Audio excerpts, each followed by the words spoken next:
women in tech? Do they feel really supported? The biggest problem had been access, but it's no longer the biggest problem. It's credibility, it's safety, it's power, actual power, and then it's also audacity. How do you start shifting it? That mindset is shifting it to start happening. The first step as a woman is your advocacy starts with you. Call yourself a designer, be a designer. It's not just enough to be a female designer. Don't be doing that. I'm 18 years old female designer. See, I say that. I said what I said. The best advocacy you can do as a woman is actually becoming her. You don't need anybody to tell you, as a woman, you can be a world-class author. If you don't know, go and check Chimamanda. Our biggest cages are in our mind. Even me, if I see a job role right now and I'm seeing that I have 1, 2, 3, but I don't have 5, 6, 7, I will not apply for it. You saw an application and you didn't apply for it. Yeah. A guy saw that same application and he did apply for it. How is that my fault? I'm absolutely appalled at the fact that you have this topic, you're doing this podcast, you had this plan, and you want the right program, and your program is not trickling into impact. Who says so? At the end of the day, what moves the needle is if we come together. And the honest truth is, you and I cannot do it. The biggest budget when it comes to female empowerment is in the hands of organizations and government. It's not me. It's not your $10,000 that's going to fix this. If you even have $10,000 to put. Wow. Let's be honest. Yeah. And at the end of the day, you can be just a girl and be so much more. Hello everyone. Welcome to a new season of the Not in Africa podcast, where we talk about related gist in the tech ecosystem, topics people are shying away from, and not insider gist from founders, developers, designers, and community leaders. I'm Timothy. And I'm Bami, and we're your co-hosts for this season. This season is in collaboration with Mastermind CC, a creative agency for those cool companies and creators. And we are so excited to be here. Don't forget to subscribe, Like and share with everyone. Let's go.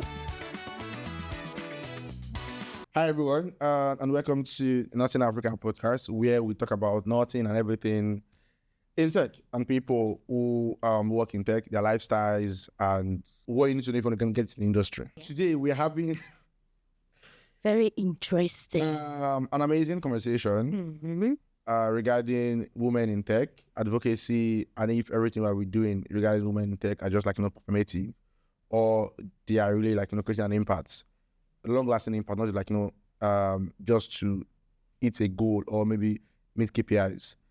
And I'm not the only one having a conversation today. I'm having your international co-host. Yeah, to At this point, it's going to be like a regular. Okay, go on. People are she's afraid to get dragged. I'm not. So I'm here to see my mind and see my truth regarding this whole conversation. So I'm ready to get dragged if that will happen. But yeah, we're having Bami. Hi, Bami. Hello, everyone. My voice is chilled. Having you on this podcast, is it we're trying to fill a KPI, or it's the market that to have a female person on the podcast? Could be. Or it's it's valuable. He didn't want to do it alone. It used to be men and men, man and man. Why? You do that come off. You see? But he had to bring me in here so it will feel balanced. So you see, you're not important. Is it? I'm important, obviously. Yeah, see, you're not good at what you do. That's how you came to me. Oh, so yeah, I'm not. But he wanted to fill up his KPI so that it will not be only him. Wow, shot fired. Apart from having Bami, your beautiful international co-host, we're having an amazing guest who has been doing advocacy and be at the forefront of the whole women in tech. Yes. And trying to onboard one woman into tech, apart from women tech in general, also supporting women in Nigeria as a case of Web3 space. And in Web3 space. Yeah. Without further ado. Yeah. Drum roll, please. Drum roll. We're having Mona, right? So I said Mona the persona. That's what I said earlier. And she was like, no, it's not the persona. It's Mona the persona. Yeah. I'm trying to upgrade my grammar. My grammar. No, I think a lot of people call it the personnel or something. It's fine. Look, you gave yourself that name, right? So you don't like your full name. So my full name is Mona Alumona. Oh wow. Yeah. So Mona the persona is, should I say, an alias or whatever you want to call it? Oh, okay. That's nice. I think I have to figure one for myself. I've had this for like So the 15 years. ones that I have signed up, How many do I have? are black ones. We had to find a way to. Sorry, I wanted to say something which might sound offensive in this conversation. I wanted to say, we have to find a way to support men. I don't feel like, so we're having a way of supporting women. We're not saying we should support men. So again, these are the issues. I don't. I feel okay having this conversation. I feel okay having this conversation. I feel okay having this conversation. So let's get into this conversation regarding are women in tech. Do they feel really supported, or are we the programs to create the activities we launch?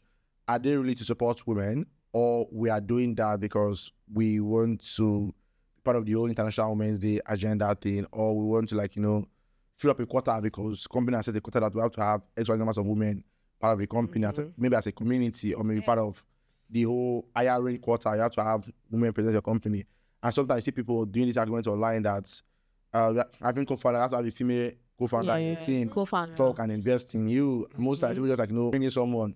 Yeah, just for that. The figureheads, right? Are those really figurehead things? So these are like a three-part question. One is, are we really supporting women the way we are saying we're supporting women, or we're just It's just for the hashtag. also for the hashtag for saying go women, The national go women. women. That's one part. The second part is when it comes to companies, communities, I would just try to fill up quota in our own community or maybe in our company, saying we have women on our team. The person leading engineering on our team is a woman, or the person you're hiring for that thing is really good at what they do. Yeah. And the final part is why we shout for advocacy. Are we advocating for incompetent women, or we are advocating for competent women? Because I saw a trend somewhere where someone was saying you created a particular job that you want to hire a front-end engineer, or must be a female front-end engineer. And finally, the person you hired for that female front-end engineer was not up to the least made that that saw that it was female, something to say applied for it, right? Was not up to it. So are we just doing it for doing sake? Yeah. Okay, so this is a loaded three-part question. But before that, let me just do a little bit of introduction. Hi, my name is Mona Alumana, co-founder of the Founders Corner and business development manager. So what makes me qualified to have this conversation? So to say, prior to quite recently, I think a year ago, I was business development manager for Women in DeFi, which is an amazing community that supports women in DeFi. You should check that out. So yeah, that's why I'm kind of qualified. Going to your questions, I'll start from the last part. You know what, let me first start from what quota means. Why do we have quotas, and why are quotas important? Because I think a lot of people do not understand that. The biggest problem had been access for a very long time, but it's no longer the biggest problem. The biggest problem is no longer just access, it's credibility, it's safety, it's power, actual power, not just a name. And then it's also audacity. These are like some of our biggest problems. I read somewhere, and I can't remember, I wish I could, where they said the statistics of men and women when trying to apply for a job, women would most likely wait till they have everything on the job requirements before they apply. Yeah. While men can just have, a few, and then they'll just try their luck. It has nothing to do with who is right and who is wrong. It has more to do with who will take a chance on themselves, even when they don't feel the most qualified. And there's that disparity also between like Africans and Westerners. We have that disparity as well. So it occurs in male versus female as well. So that is why quotas were created. Quotas says we want 20% of these people to be women. And it's not just that we're going to keep this 20% so that we can actually find these women. Because if you say we want 20% and the chances are you only have 10% women actually applying, then you're like, oh, well, I tried now. Yeah. So quotas are created to create that kind of space because they understand that there is that gap in power, credibility, audacity. That is not just saying, I have this job. It's also saying you can apply. I don't know. There's a twist of words there that you should understand. So when you say, are we advocating for credible women? Yes, we are. Nobody benefits from people that are not competent being in positions of power. Not even women. And and I'm looking at you because you're a man in this conversation, but I'm going to look at that. Wow. Nobody. Okay. That's the honest truth. Nobody benefits from that. Because if a woman is not competent in a position that has not seen a woman in a very long time, and the first woman happens to not be a competent person, what happens? Then they have an excuse. Then they say, oh, the reason why we've not put women in this position is because women are not competent enough to be in this position. And that now takes us 10 steps back. And that's why it's kind of offends a lot of women that are in higher positions, or a lot of women that are into advocacy, when we see people just bashing, just say, I just want a woman, carry this on, put it in the position. And then it's like, you're not doing us a favor. You act like you're doing us a favor. You're not doing us a favor. Do the work. If you wanted a CEO that was competent, whether they're male or female, you would find. You're just being lazy because you want to fit into a quota. Again, so not to cut you short, right? Yeah. Because I think there's some stuff here that I want to talk about. Sure. But trying to address this particular word around do the work, find the women who will maybe be the CEO or maybe be the front engineer looking for. But sometimes, I don't know, being a scenario from my head, right? We have put out an application, right? Looking for a female to do X, Y, Z, something, right? We put out an application, we shared it across board, shared to women community across board, and people that applied for it was not up to what we are looking for. Okay. I get the point. So why eventually the application, you just figure out that if I put this thing, open it generally to everyone, I'll definitely see someone move ahead, right? But open it now to just women alone, and pushing across every women-focused community that particular role was tied to, and not really seeing someone out up to par. It then ends with you just picking someone just to, I think that's where it comes to what she's saying about audacity, right? Because we have tons of women in the ecosystem right now, even more than what our people see from outside. We have a whole lot of women in the ecosystem. So, and we have good ones, brilliant ones. Ridiculously good ones. Brilliant ones. But the thing is, I feel like when applications like that goes out, women, even me, if I see a job role right now and I'm reading and I'm seeing that I have 1, 2, 3, but I don't have 5, 6, 7, I will not apply for it. Okay, I'm playing the devil's advocate right now. Yeah. Shout out to everyone. Is that my fault? Let me use the word. Let me use the word. Interject here. Let me use the word people want to use in their mind right now. Again, you saw an application, right? That maybe you fit 1, 2, 3, and you didn't apply for it. Yeah. A guy saw that same application and he did apply for it, right? Yeah. So I bring it into finding a way to support women. How do we then solve these whole audacity thing? These are you jumping into it. How do then I convince you that you have to apply for this thing? Okay. Where you don't necessarily need this. So let me take a step back to first say one thing. If you've ever done recruitment, or if you've ever been in the recruitment sector, especially when you're trying to recruit for senior roles, because I think what you're saying now very well applies to junior roles. When it comes to recruitment for senior roles, trust me, if you put out an application and the people you have there, I don't care if they're male or female, don't fit into the application, your recruitment officer will start going to LinkedIn and looking for somebody that fits. Do you know that? That's what they do. So what now happens when you're looking for women and they don't apply? What happens? Your LinkedIn login, it didn't work that day. So the thing is, the problem is you want to take... No, I'm going to be honest here, right? It's an important conversation to have. Having women... I like plain ass conversations on the table. I've had people walk up to me, especially when I was in Women in DeFi, and tell me, why should I care that women are in DeFi? Why should I care that women are working or women are supported? Why is it my business? After all, I'm not a woman. Good question. I'm not going to hold a gun to you and say no. But my answer to that is, imagine 50% of the population is not doing anything, is not being productive. Just imagine across board, 50% of your population. Then imagine what you're going for here. Imagine where the world is going to be. At the end of the day, everybody benefits when everybody's productive. The world has been advancing over the time with more equality and more balance to the system. And you can see the influence of that. This is not just be nice to women. I don't really care like that. You be nice, you don't be nice. All I care is that systems and operations are working. But at the end of the day, I'm not telling you to do this as a favor to women. I'm telling you to do this because this helps our society. And they This actually helps qualify for it. Yeah, and I'm not saying take somebody that's incompetent and put in the job role. I've worked across board from tech, from the medical field and chemistry, because I worked as a chemist for a while, and down to Web3. And I have sat across very competent women. I have had conversations with women that are brilliant, more brilliant than I am. The only reason why you see me and think I have something to offer is because I'm out here talking. There are women that are probably 10 times more brilliant than I am that don't talk. And there's somewhere Exactly. it is now on us, and that brings us to how do we get the audacity? How do we bridge the audacity gap? That now brings us down to what we're currently doing in terms of advocacy. Communities are amazing, but they're not enough. Communities are great, but our current programs are not enough. It's not just enough. And again, I like to broaden the scope and say this is not just women. Let's broaden the scope a little bit.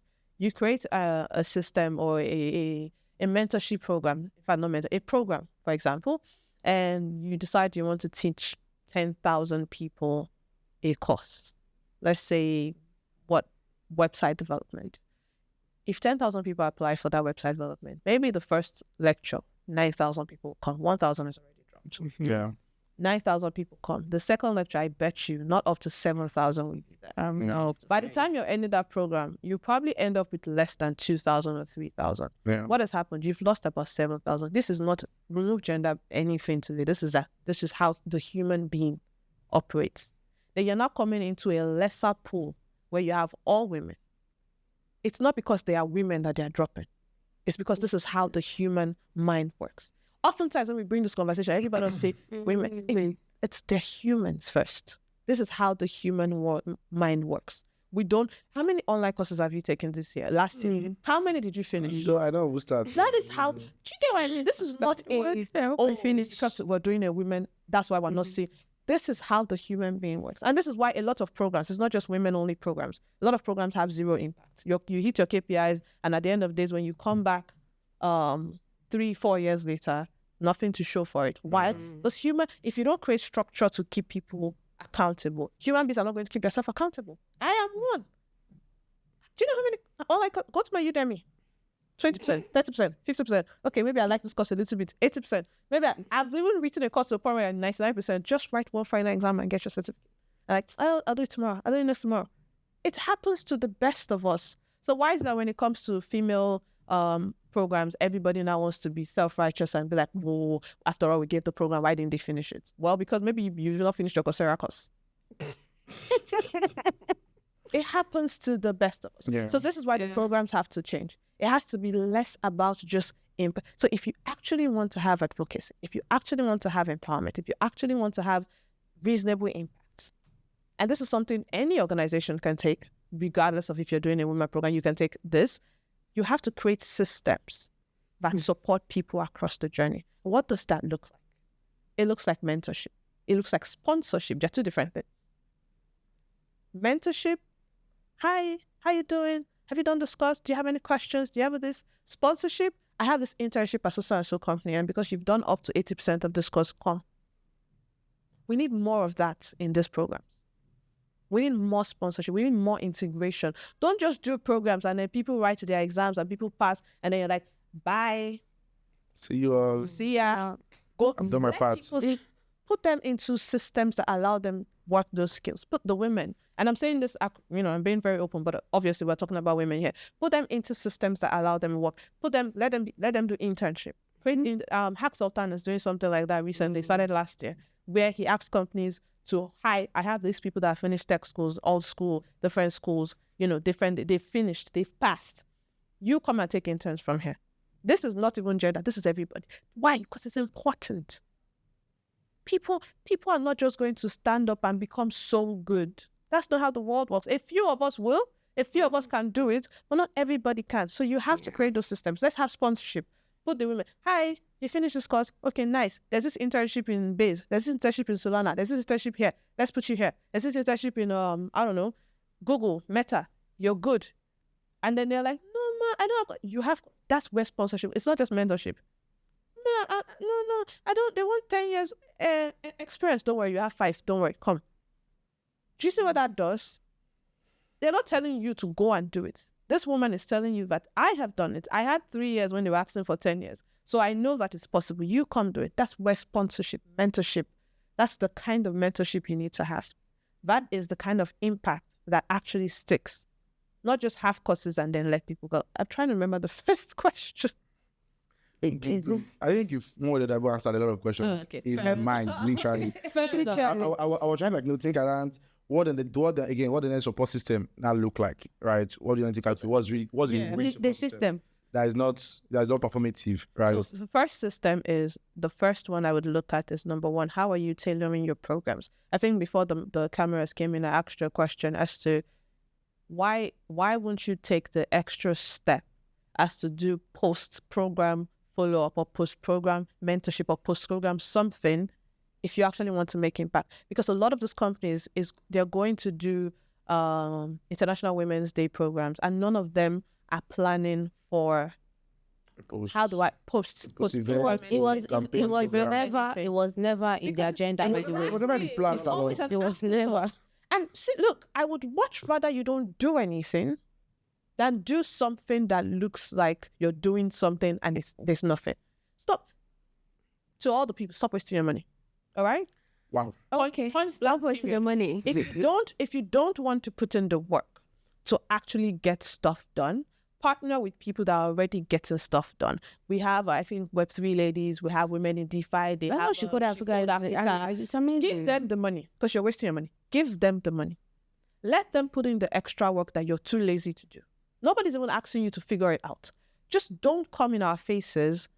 And then I think everybody's tired of it, because at the end of the day, to be honest, and the funny thing is, these people would write a proposal to these companies and be like, "Hey, we want to do this. How about you?" No answer. You're doing something already. But what you're doing is not doing anything. I'm trying to understand where I come from the thought of where, if you understand where the issue is coming from, could like solve the problem. Yeah. So companies are saying we want to launch a IWD campaign. We want to do a campaign. Organizations, NGOs, and individuals are running this campaign. They're not doing it for IWD. Yeah, that's not campaigns. It's not really campaign. It's like a structure for them. It's a full structure for them, right? They reach out to these companies and say, we are doing XYZ. We'd love to have you guys on board, maybe with the finances or maybe with fair. Devices and stuff like that. These companies refuse. Right. And then they go ahead to launch an IWD campaign. Right. Just for the money. Spend a lot of money. And that's way higher than what they wanted, and give out these devices. And here's the funny part. That's why most people usually say it's performative across the board. It is performative. So at the end of everything, the company is creating a KPI, simple to let's empower 1,000 women in Africa. As a case study, maybe in Nigeria as a case study. Yeah. And again, truth be told, they did empower 1,000 women. My question when you say empowerment, what do you think empowerment? That's big. Again, empowerment different across board. So for me, launching this particular program, as an example, my empowerment for me was maybe giving out 1,000 devices, 1,000 laptops to people, giving out 1,000 courses to women. Okay. Whether I'm not getting it from a perspective, whether they finish or not finish. Yeah. All along, there's been we're not really caring about it. We're giving out 1,000 courses. Yeah. Here's the coupon code, go use. But then 1,000 devices, fill this form or make this tweet and say why I'm wanting one thing and receive it, right? So these are what companies are doing. And if you're performative, everyone, I'm looking at it from a standalone point as an individual watching everything happening online, is when company does it, this is what happens. And I see that when some communities does it, that's the same thing. Even some women-focused community, we'll now take a step back and figure out what are we really doing with this women-focused community across Africa and even in a global standard. A lot of things. We provide the same support these communities usually do. We blame them for that. You guys are performative. I probably supporting for what you're doing, and who is blaming them is rather an organization that one way or the other is still doing that same performative. Because what you said about post-event, people are doing it. Most women in tech advocacy programs or communities or anything they call themselves are not really doing it. Are you sure? What they do, I don't recall names. If we start taking a step back and figure out What are we doing? After the program, what then happens? Should I be honest with you? Right? First of all, it's not, I'm saying it like this now. It's sweet. It's nice. Do post. It's not an easy job. Yeah. It requires time, it requires effort, and it requires the support and partnership with certain brands. Because, and I'm going to say this because I had this program when I was still very actively in a community like that. I had a long program that was supposed to take 100 women from 0 to 100. At most, I figured that in that trickle down, at least 10 will come. Now, you get to a point where you realize you're not going to do this alone. You now have to get women that can do the mentorship and sponsorship you're talking about. Because there's only so much sponsorship I as a person can do. A lot more women have to be involved in that. Okay, fine. You're able to break that hurdle. Now it's time to put these women somewhere or put them under certain people, right? Now you have to look for companies that are willing to do these things, that are willing to support you. But here's the biggest problem. A lot of companies want to do it on their own because they have those KPIs to meet. They have those. To us, it's performative because it's a performance. They need to have the performance for the board. They need to show this to the share. Oh, we did IWD. It's not 1,000 people came to the event. Do you know what? They need that performance. They need that performance.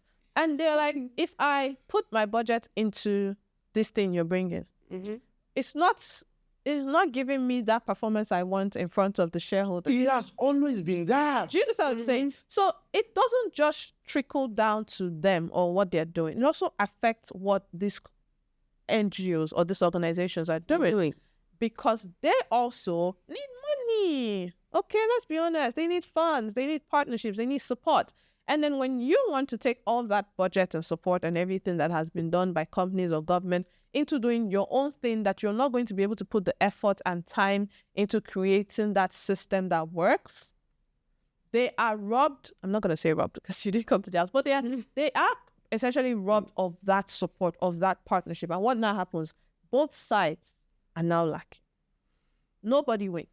And nobody wins. And that's why you now say, okay, what's the solution to these performative things? People need to, NGOs, programs, communities, if you've settled down and this is what you want to do, you have to be sincere about what kind of impact you want to have.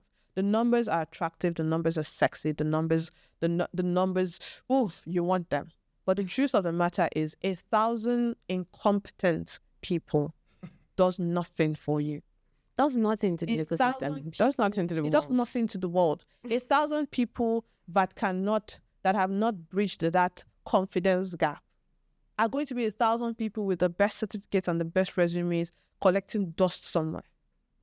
You're going to have to, and I think there's a statement I love so much that I always say, the best advocacy you can do as a woman, you don't always have to have a community, is actually becoming her.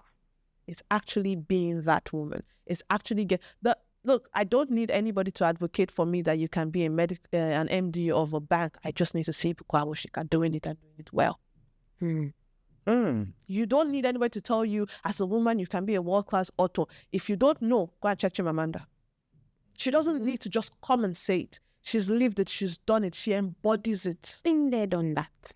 So when somebody says, you don't need to, nobody has to tell you that you can be a blockchain engineer. What do we have? We have OG. Nobody needs to tell you this because, and that's why oftentimes I always say the media needs to talk about this woman a little bit more. See, we forget that our biggest cages are in our mind. A lot of the times, you ask yourself, why do babies or female children navigate towards Barbies and this less than football and trucks? And you think, oh, because they're women. I saw Barbie in the womb. No, it's because that's what we wake up to see. You go on TV, and you see the guys playing football, and you see the ladies playing with dolls. What happens? You navigate or gravitate towards what looks like. So when I grow up in the system, and this not just affect women, affects everybody, right? Yeah. When you grow up in a system where people who look like you, people that are black, don't go past a certain level, your dream doesn't go past a certain level. Yeah. When you as a woman come into a space, it happened to me recently, not too far, I think like 2 years or 3 years ago. I went to a stable coin room, not a conference, just a small summit. And I saw barely any women. And it took me 3 months after that to actually do deeper research into stablecoin. Somehow, somewhere in my mind, I was like, the boys' game. I didn't even consciously make that decision. I wasn't using, maybe if I was using stablecoin, back then for anything important, maybe, I would have done the extra step into, but at that point, it was just was this 3 years? No, this was a long time. I think this was like 4 years ago, honestly. It was, at that step, it was more of nice, stablecoin conversation is happening. I just want to see what's going on. I just want to see what's happening. It wasn't really important to me. And when I got there, the worst part was it was older men. That was even worse. If it was the younger guys, they'd probably be like, oh, age guy. This was the older man that has been in the fintech or banking for a very long time. And I'm like, this is old man's game. Please, later, we'll come back to it. Do you get what I mean? Mm-hmm. And this is me that has done the work into fixing that part of my mind. I have put in the work. Imagine someone that has not put in the work. How many times have you seen, let's be honest, let's put this on the table. If you hear that Bill Gates is coming somewhere today and he wants to meet 100 people in Nigeria, be honest with yourself. Would you apply? Be 100% honest. I say, what's one of apply? Would you really? I won't, actually. I will. Would you? Because I was confident, I'll be like, taking from where I'm coming from, it's privilege. It's from a privileged standpoint. No, you see the diversity. You will apply. She won't apply. If you open it up to people in the studio, would you apply to see if we get? Would you apply? Would you apply? And are you applying because you apply? Would you think you'd actually get approved to be in a room? What happened? Not really good. More just apply first if you enter. Bami, I'm telling you, I love the audacity of men. There's this thing where they can be 0% qualified for anything. And they work it. No, it's not shade. It's real. It's real. It's real. See, I love it.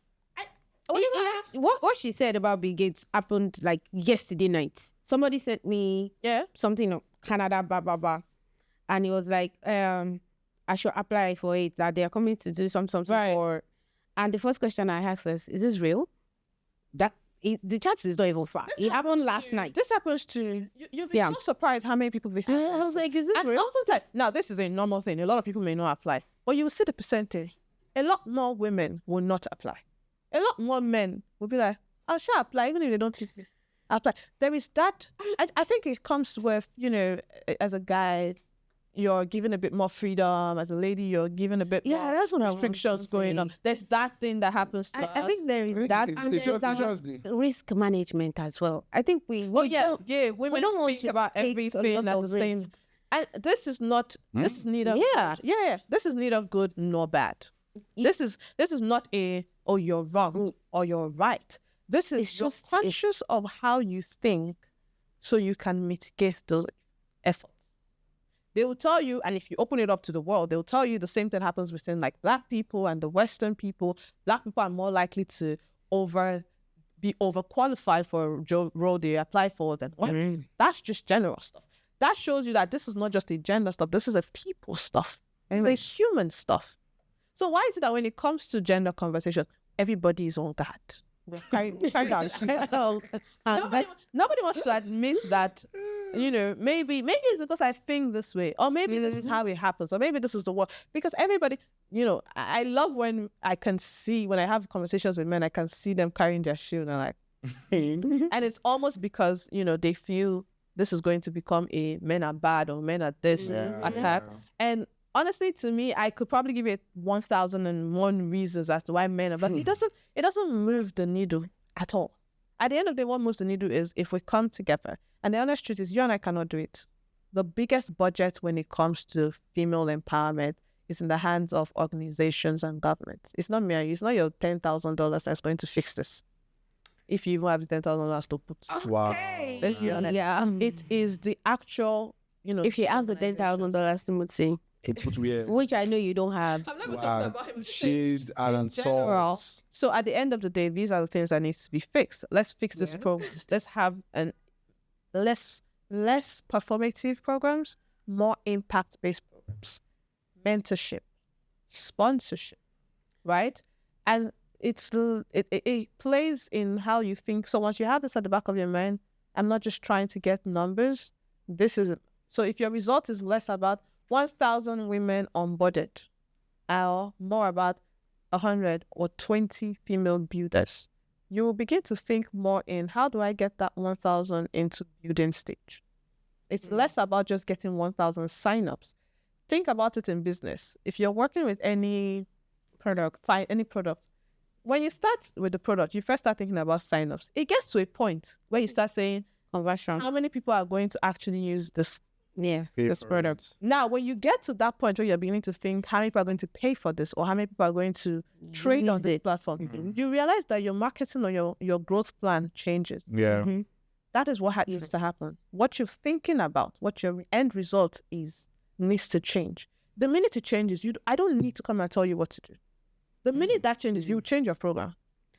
You yourself, if you go back, look at that program you wrote with this in mind. I promise you will change almost everything, because you'll not be like, this is not going to result in the 100 women builders I want, 100 female. If I want 100 female builders, I need to actually build 100 female builders. And it's not going to happen in 3 months. Now I need to expand my program. It's not going to happen in 1 week. Now time has come into place. Now it's not just about giving laptops or wheelbarrows as politicians would. Wow. Now it's not just about giving laptops. Now it's about creating programs and mentorship and space for them to actually use that laptop. Now it's about creating test products that they can do. That's about creating certain hackathons that they can test their building on. You see, the program is beginning to expand. The point is, what do you want to get out of this program? That is what is going to tailor your program. And that is the only way we'll get profit. And this pours down into even events, panels. Oh, yeah. That That trickles down to panels. Because oftentimes we're so stuck in the I don't like going on female only panels anymore. Please, I'm really sorry about that.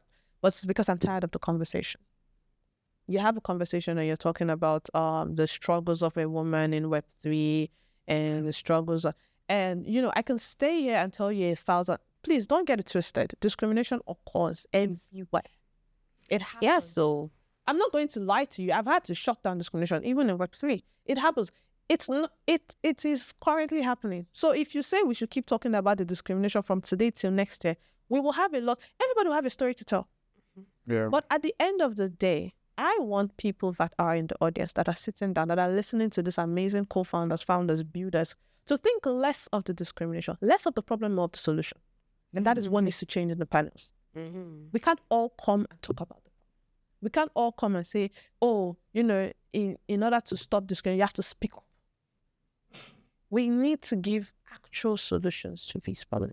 I need to hear these founders and co-founders talk about how they built their company. Not discrimination they feud. How did you in that same discrimination, you built something. Tell me, how did you build this? How did you build this? How did you survive through it? Give me the step. I want to be able to be right. Sure, this man told you shut up, and then you went to raise funds and came back and told him shut up. I will write it. Yes, I write it. I want those actual like moderators. If you're preparing questions for a panel that you have women, how do you have the founder of Scroll on your panel? What are you asking? Why are you asking as a woman? What's your business? What's your business? Somebody has built $1 million company, and what you're asking is, as a woman, there's too much you can get from that woman. As a woman, even as a woman, there's too much. How do you navigate having crazy ass cramps and still having to be in board meetings? Even if you want to go back into being a woman, there are two other. As she's a mother, oh my God, you're a mother and you were able to. How did we navigate this? What are the step-by-step guide that you took to building a company like that, and balancing, being a mother and doing this? Oh, as an engineer, how were you able to do founder? How were you able to? There's too much. Yeah. I can't even talk about it right now. I can't think of it, but I only know that there's too much to get from these women that you've boxed them into 2 topics. How do you deal with discrimination? And as a woman, how do you struggle? What I women? Struggle. There are too much. Yeah. And that needs to change. So, it's amazing. The conversation has been amazing so far. And Timothy's question was, around organization, our organization. But now let's bring it down to individual. Right. Because apparently, if you as an individual, as the woman, is not making any changes, I don't think anything is going to happen. Yeah. If I do not apply for that role, nothing is going to happen. If I do not finish that course, nothing is going to happen. So it comes down to how do this our individually as a our woman. mindsets. How do we start shifting it? That mindset shift needs to start happening, and it needs to start happening fast. Yeah. Because otherwise, year by year, we will still go on. We'll still have this conversations. same thing, and we'll still come back to have the same conversation. So I think the first step as a woman is your advocacy starts with you. I think I had that conversation, a while ago. If you call yourself a designer, be a designer. It's not just enough to be a female designer. Actually, a true not a female don't be doing a female designer. I'm 18 years old female designer. see, I didn't say that, but I said what I said. let's take the topic at hand. When it comes to, I've met amazing women that are absolutely good at their craft, right? And be that. Do you see something? Let me tell you something that happened during the when Black people first walked into tech space. We were so good. It happens right now. We're so good that a lot of even the people that my father would say, there's this very nice quote my dad would say. I can't remember it verbatim, but there's this thing he would say where he says, "Be so good that even if they don't like you, they can't help but put you in that position. They hate you. They look. You can see it in their eyes. They don't like me here. Oh, you cannot remove me now. You get married. You can't do anything about it. I'm just that good. A lot more. And it's hard. Why should I have to be extra good when men can just? It's weird. I understand, but this is the reality of life. You have to look at it in black and white. Be that good. Number two, I would give the shout out to the women in my life, my friends. A lot of people know that I host events sometimes. I think like 2023, 2024, I was hosting almost all the events in the Web3 space. But what people don't realize is in 2022, it was 2021, I didn't see myself hosting events. I didn't want to host an event. My first event that I hosted was Women in DeFi event. My first physical event that I hosted, Women in DeFi event. And the first thing I said was, I don't want to do this. Let's pay somebody else to do this. I was part of it. I was like, I don't want to do this. Let's pay somebody else to do this. I can't forget. Sarah was like, Mona, you do this. I was like, I don't want to do this. I'm not a host. Let's get somebody else. We need more women doing that to their friends or their mentees or whatever. You need to put people in very uncomfortable situations. You don't have the audacity. We will give you. Take your. You would take you. If you have to cry to the stage, cry there. If you have to be looking at the screen and waiting for that email for a job that you're not qualified for, that you apply to, no problem. But you will not apply to it is the problem. Is not going to happen. You apply to it. Shout out to women in my life. Shout out to you, Motola. Look, shout out to the women in my life. Don't let me be mediocre. They don't let it. You will do what you will. You want to cry. It's water now. You drink water. You will cry to tears. But that you will not do that thing, that's out of the question. So we need a lot more women because audacity isn't born out of just sitting down and motivation. It's born out of actions. The more you do, and you're like, this was not so bad. The more you do. Paloma, shout out to Paloma if she ever says this. She was doing this rejection therapy thing on Twitter, and I love that. She just randomly asks for something. How many women are comfortable asking for things? Very few. Oh, I can't ask, they'll tell me no. Paloma started doing this rejection therapy thing and I loved it.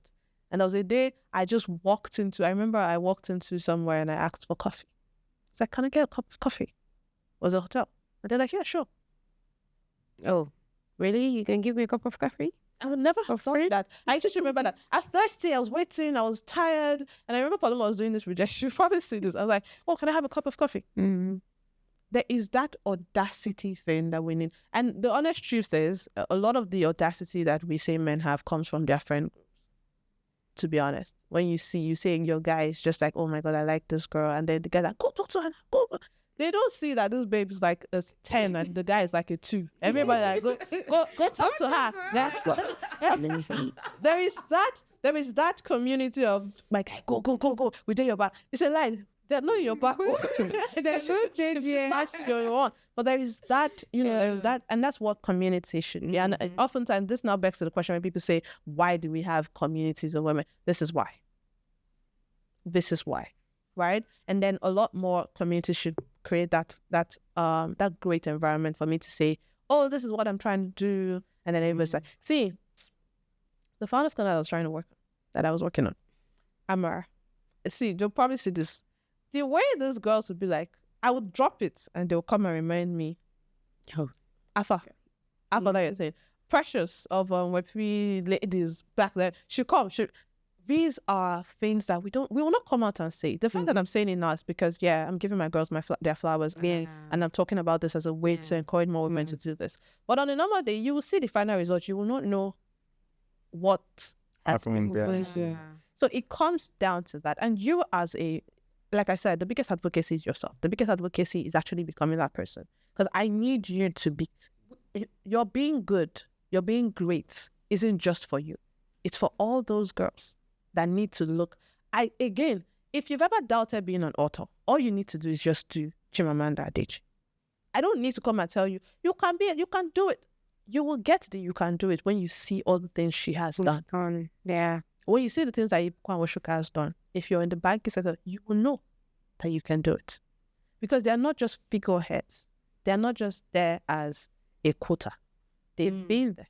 They've done that. You see the impact. You see the respect that even people of the opposite gender have for them. And you understand that she doesn't have two heads. I say she's just a girl too. She's just a girl. Just a girl. She's just a girl too. And at the end of the day, you can be just a girl and be so much more. But we have to put it in. No, my own. I have to do that. I had a series of questions, right? Well, all our conversation I've answered. Except one. Oh my God, what's the one? I said just one. And again, it might look performative, me asking this question. Again, Well, has to ask. So how can men be a better ally to... Oh my God, that is not performative. I absolutely love that conversation a lot. So, men, it's very important. It's you guys are important to the conversation. And the first thing is you don't have to do a women's only thing to be a good ally. Hack Sultan, shout out to him for what he's doing with internships and putting interns. That is, because you like it or not, there are female interns there. That is good ally. Men, if you have a sister or a friend or even just a random girl that you see, that you just know, and you're like, she's really smart, but I don't think she's using her smartness to the best of her ability. Just do that. Push her. And my boss, I call him my boss. He's probably going to see this video. I'm like, I told you stop coming. He's a friend and he's a friend, he's a support system. And there are some things I doubt about myself. And this man will remind you that you can do it. This is a man. And he would always be like, you're underserving yourself. Yeah. You're not negotiating well. See, the best, shout out to girls. The best negotiating advice you can get is from a man. Those people like to take extra. Go and meet them and ask them, I charge this amount. Is it okay? Yeah. They'll tell you. If you go through your contract. So I love to be honest, I love the thing that men do with overpricing. I'm like, what? No, overpricing.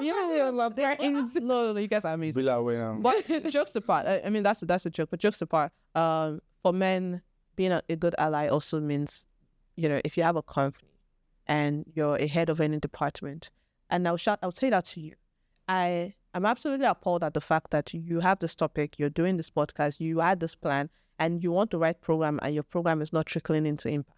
Who said so? We said so in that conversation we had before. Denied that. Oh, that's not good. So that now starts from you. What ally will look like for you is going back, because we've had this conversation, and saying, okay, you know what, I'm going to fix this program. And me seeing that program and be like, okay, yeah, he's fixed it. It's about you being the head of a department and going, this is what we're going to do. We're not just going to try and fit in the number. This is what we're going to do. It's about you also working on your personal bias, because let's be honest, the bias is there.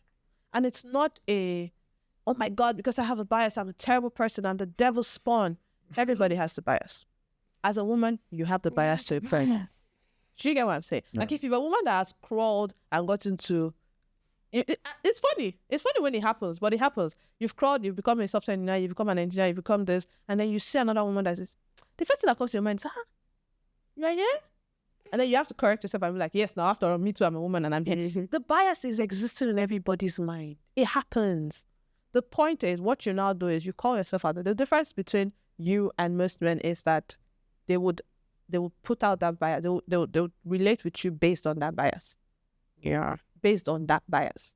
But if you can have the bias and you're like, I'll hold on to this bias. I'll fix this bias in my mind. I'm not going to allow that to affect how I externally interact with this person.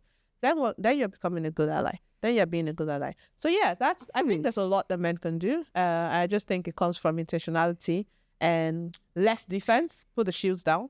And Put the shields down. More engagement with the community. Okay.